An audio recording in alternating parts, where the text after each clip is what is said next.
We got the last 30-minute segment, and today I think we saved the very best for last. we we have That's so another kind of guest you. in studio today. With us, we have Paulette Jordan, a Thank you, Steve. Democrat Yes. candidate for governor of the state of Idaho. Welcome, Paulette. I Thank you appreciate for this. coming in. I'm looking forward to the interview. I'm very excited This about should it. be real interesting for, for everybody out there in listening land. We have the Democrat candidate for governor, and we Mhm. have the chairman of the Twin Falls County Republicans. This Yes. could get So we real have full interesting. disclosure. Yeah. Do not go away from the phone. We're going to have some fun. So, Paulette, Yeah. your entry into the state level Mm. political campaign has Mhm. generated an awful lot of excitement. Yes. Tell us how you got to that point. Um, what precipitated your entrance into the state campaign, the state political agenda? Well, I come from a very rural place in North Idaho. It's a small town known as Plummer.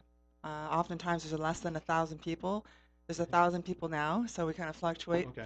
But we were so rural, we have people who are just very sincerely interested in those who have integrity. And we're very independent people. We're fiercely independent. And plus, the place that I come from, my grandparents, they're farmers. They like to cultivate the land, very direct. So when they see issues with anything, they come to me and they said, we're tired of seeing politicians. We want to see real change. And my grandfather, who's a World War II veteran, he said, you have to be the one good apple amongst all the bad. And I felt that this man who I fully admired, revered as my mentor growing up, I love everything he was about, what he did. So when he tells me to do something, I do it. And I was thankful that we had a community who had come together and supported this notion that I should serve in public office. And their faith in me is what I hold true and dear to my heart now that I'm fully going full throttle with this campaign. So one of the basic ideas is that you like to listen to people and respond to their inquiries or their needs or their desires. Absolutely. That's what I believe servant leadership is all about. Listening to the people. I know that may seem like an odd practice, but Maybe that's a breath of fresh air. yeah. So your campaign has uh, gendered an awful lot of comment and question and concern throughout the state. You had a couple of miscues. That's common in everybody's campaign. Let's not dwell on that. We have that behind us now, and you're moving towards the general election less than 4 weeks about away. 4 weeks, isn't it? Yeah, 4 weeks from today, it'll right. all be over. Well, the voting will be over. Yes. What do you see as major challenges or opportunities within the state of Idaho that you can address? You're looking at someone who is firmly about the land. I look at everything very night and day. I've watched our state house, being in the state house for 4 years now, become more lenient towards the favoring interests of the corporations. And I watch how we're selling off public lands, selling off our Idaho. I want our government to lean in favor of our citizens, to be more protective and supportive of our people. So as a governor, this is why I'm firmly supporting education. I want our resources to go back to local communities. I want to rebuild our people to understand that government belongs to them, which is why I'm big on autonomy of local control, making sure that we're shifting back responsibilities to local cities and counties. I firmly believe that people should have a seat at the table. I want them to be able to decide on what impacts them and how they want to see their community grow. So this is a major interest of mine because I want to not only take back control of our state in terms of sovereign matters, but also build our economy in all the right ways that best suit the people, where they're not being held down into poverty, but now are able to rise up for livable wages, having access to health care, making sure that we have the best and brightest for education programs, and Okay, there's our bringing music. back our teachers. That Okay. means that we have to take a short break. We have as our guest today Paulette Jordan. She's going to stay with us for the remainder of the show. So we will take phone calls. Do not hesitate. Hang on. We'll be right back. All right. Yep, We're we're all good. on that path. Thank you. We're back in studio now. We have with us this morning our guest, Paulette Jordan, and we're just getting started with a little conversation with her about her run for governor. One of the things we want to talk about is education. You in your opening remarks, you indicated that this has got to be a primary concern for all the people of the state of Idaho.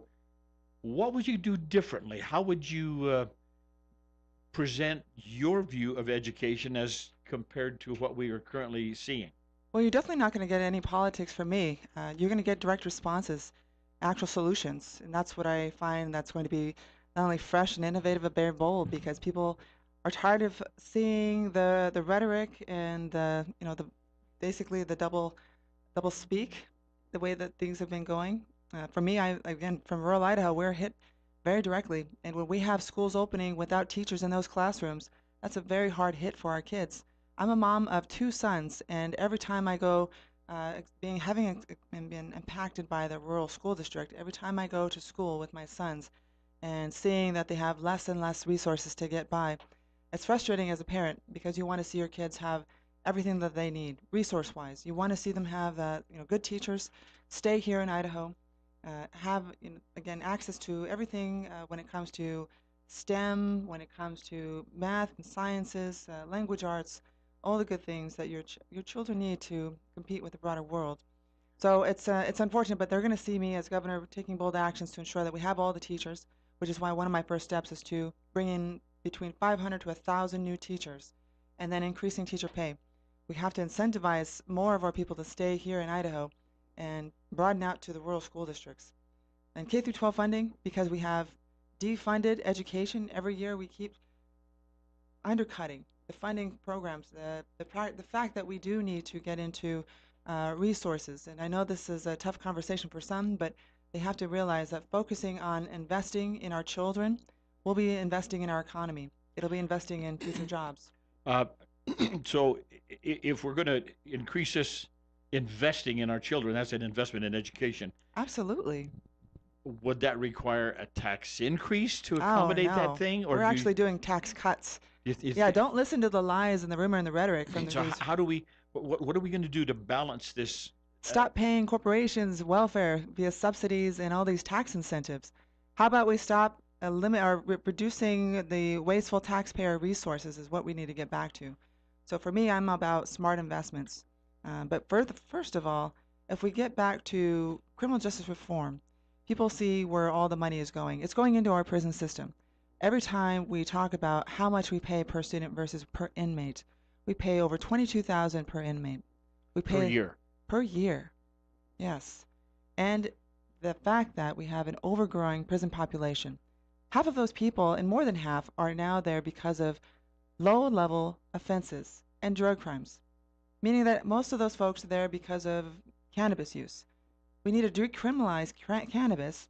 We would actually save, in fact, over $23 million just from arrests alone. And then you look at how much we would save by reducing our prison population. This is why criminal justice reform is going to be necessary, not only to save taxpayer money, but to ensure that we are able to cut back taxes for our hardworking poor. Now, in your criminal justice reform, would it extend beyond just your obvious identification of cannabis or marijuana type issues? Would it extend beyond anything beyond that particular scope, or have you got that far yet? When we come down to decriminalization, the first step is to decriminalize cannabis. The second step, yes, people have been very well aware that I'm very much in favor of legalization of medicinal cannabis. I want to see it as an alternative medicine. It could be not only taxed and regulated, but it would be another revenue base that we could apply towards education and infrastructure in our state. Okay, because our time is short, what about health care? And you said affordable health care for all. What is your, I think we know what your position is on the Proposition 2. How do you see that moving forward as governor? I'm always about fiscal responsibility and conservatism when it comes down to our taxpayer resources. I want to make sure that people understand that voting yes on Prop 2 will be critical to saving our state money. Knowing that the ACA is not a perfect system, this is why I'm going to address the fact that we need to reform the ACA, make it better for every single citizen in Idaho. But right now, to take that positive first step, we should vote yes on Prop 2 and ensure that we have expanded access to Medicaid so that everyone, especially those who are caught in the gap because they make just over the poverty level but still are too poor to be able to apply for Medicaid, those folks need to have health insurance. That's what that's doing, is allowing them to have health insurance, and let them pay for it. Let them have access to primary care and a doctor. And then that would actually reduce costs for local counties, especially when it comes down to indigent care. So let's cut back on taxes. People should not have to pay more in tax for health care. Okay, we did. We have a phone call. If you'd like to take a phone call, please be civil. You're on the line with Paulette Jordan. Good morning. Welcome to the show. Yes, Ms. Jordan, just to go back to the marijuana thing, I don't disagree with legalizing it here in Idaho, but you were talking about the prison system. Would you make that retroactive as far as looking into cases where that's the reason why people were put into prison was because of marijuana, and allow those people to be taken out of prison? I'll take my answer off the air. Thank you very much. Okay, so yes, the question is great. I appreciate your response there, sir. When we come down to decriminalization of cannabis, what I've said to folks is that we will take a hard look at all of those drug crimes and see case by case what would be necessary to make sure that we're addressing their criminal record. Okay. So there is a possibility that those who are currently incarcerated could have their sentences reduced or expunged, and they would be released from the prison system. Yes, based on what their record looks like. You mentioned local control. One of the things about local control is we send all these things back to local governments, cities, counties, school districts. Do they become unfunded mandates from the state, or will there be some money flow back to the local government units to accomplish the task that the state government says you local units should be taking care of this? Do we have to raise the money locally as a city or a county, or will there be some funds coming from the state? When it comes down to roads, bridges, infrastructure, well, it will come down to local taxing districts, which would be nice to have, but for now it's going to have to come from the general fund. So we would move some of that back, but the local, the cities and counties and road districts and so forth, you're going to take the lead on these issues. Yes. We will provide some kind of transition, if you will. Right. But eventually, it's your problem. You better be prepared to take it. Well, right now it's going to be our problem as a state, and we're going to work on fixing these issues together. Ultimately, we want to promote the local control having authority to take back what is best for them. So local taxing districts would be the key. For me, I'm pushing local option tax. I want to be able to have more access, of course, at the state level, but we want to promote local control.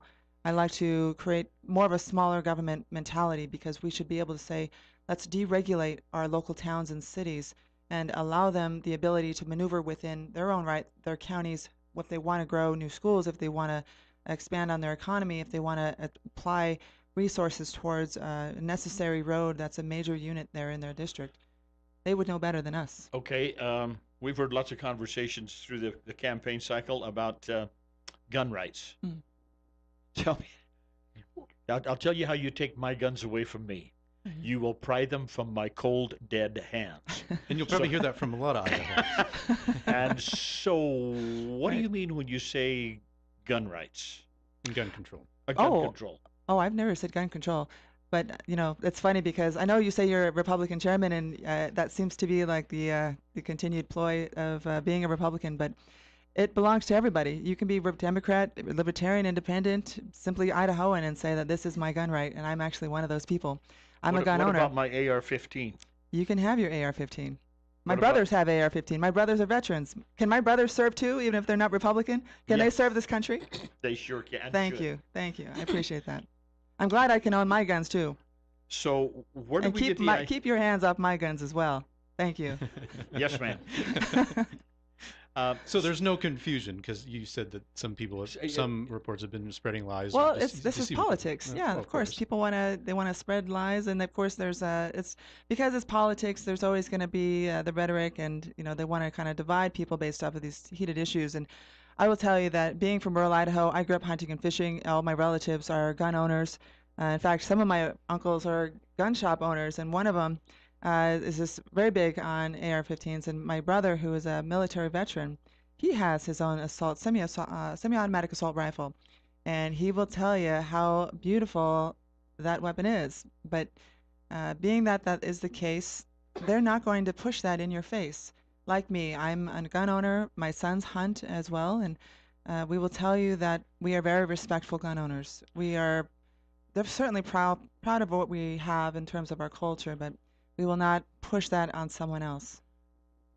Generally, how do we get accomplished these changes um, without seeing some dislocations or disruptions of some kind, primarily in the state tax codes? Uh, we're gonna we're gonna make a lot of changes. We're gonna spend a lot more money on education. We're gonna save a few bucks in the criminal justice system because we're gonna not put people in prison. Oh, no, come on, let's be truthful now. We're going to save a lot of money, especially when we move over to a self-insured state health plan. Right Tell me, now, our current tell me about governor and that. his administration is spending far too much of our taxpayer money, wasting it down the drain. We are one of two states in the country that overspends on taxpayer money. In fact, we've grown our government so much, exponentially. It's another level of waste, and we have no data to show for this. Okay, we have another phone call with us this morning. Thank you. You're on the air with Paulette Jordan. Good morning. A minute ago, you recommended voting in the positive for Amendment 2. Amendment 2 means that people who do not work can get free medical, as I understand it. What's the incentive for people to get off the couch and go to work so that they can pay for themselves there? You know, because just not working is something that a lot of people would rather do if they get their food stamps and everything else. Thank you. Go ahead. Thank Thanks you for for the the call. question, sir. Yes, so voting yes on Prop 2 means that people they are in the gap, but they work. So one of the misperceptions is that people don't work, but this is actually a false misnomer. And the fact remains that these are working families who just make just over the poverty line that is established. And this is what's unfortunate because while they are the working poor, they still don't have access to pay for health care. So we want to make sure that everyone has access to pay for health care. So they're paying for it, and they're also working hard. Mind you, these are not people just at home laying on the couch. These are good citizens like you and I who simply want to contribute, pay their bills, pay their taxes, and also deserve this right to have access to health care and pay for health insurance. Okay, we have another call. We Let's have take another one caller. last call before you leave us this morning. Good Let's morning. go You're on ahead. with Paulette Jordan.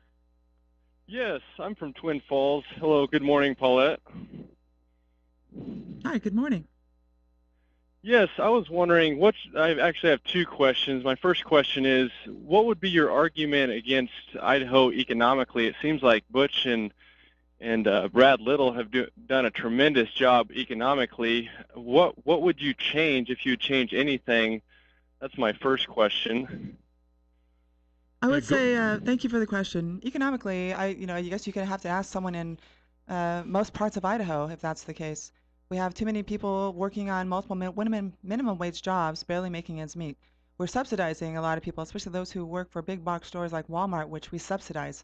We created so much corporate welfare that we're paying more in billions, taking from taxpayers, taking from our working poor, giving to the rich. And that's not a system that I think works long term for us, myself, or our children as we continue to mortgage our children's future. When it comes down to the realities of everything, you can go to see the top 1% in the state, and they're doing quite well. And I'm sure that they'll tout this line to say that, yes, our economy is doing great.